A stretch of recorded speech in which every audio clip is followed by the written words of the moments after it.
আমি সুকান্ত। আজ আমি তোমাদের রায়মার্টিন প্রশ্নবিচিত্র থেকে ষষ্ঠ শ্রেণীর জিওগ্রাফির 12 নম্বর মডেল সেটটি সলভ করে দেখাবো। সেকেন্ড ইউনিট টেস্ট 12 নম্বর মডেল সেট।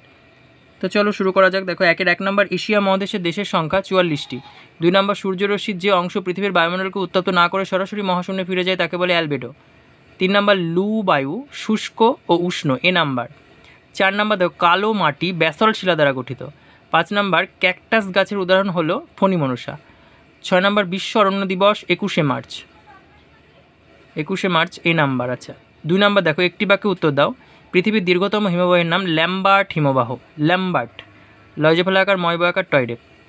কোন বায়ুর খামখেয়ালিপনার জন্য কোথাও বন্যা কোথাও খরা হয়? এটা হবে মৌসুমি বায়ু। 3 নম্বর দেখো, ম্যানগ্রোভ অরণ্যের একটি গাছের নাম সুন্দরী। তারপরে 4 নম্বর দেখো, দুটি পরিযায়ী পাখির নাম হচ্ছে সাইবেরিয়ান সারস আর একটা হচ্ছে হুপিং সারস। তারপরে দেখো 5 নম্বর, কোন সালে বন্যপ্রাণী সংরক্ষণ চালু হয়? এটা 1972 সালে।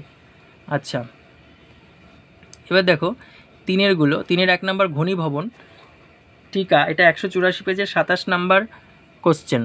এদিকে 2 নম্বর দেখো, ল্যাটেরাইট মাটি অথবা মরু মাটি। ল্যাটেরাইট মাটি আছে 281 পেজের 2 নম্বর কোশ্চেন, রায়মার্টিন সহায়িকা বই। মরু মাটি 278 পেজের 4 নম্বর কোশ্চেন।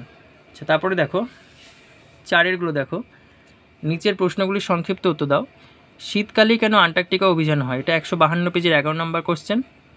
আচ্ছা, তারপরে দেখো অথবাতে আছে আন্টার্কটিকার জীবজন্তু ও অন্যান্য বসবাসকারী প্রাণীদের আলোচনা করো। এটা 145 পেজের 3 নম্বর কোশ্চেন, রায়মার্টিন সহায়িকা। 2 নম্বর দেখো, ভারতের জলবায়ুতে মৌসুমী বায়ুর প্রভাব আলোচনা করো। 262 পেজে 4 নম্বর question, very very important question.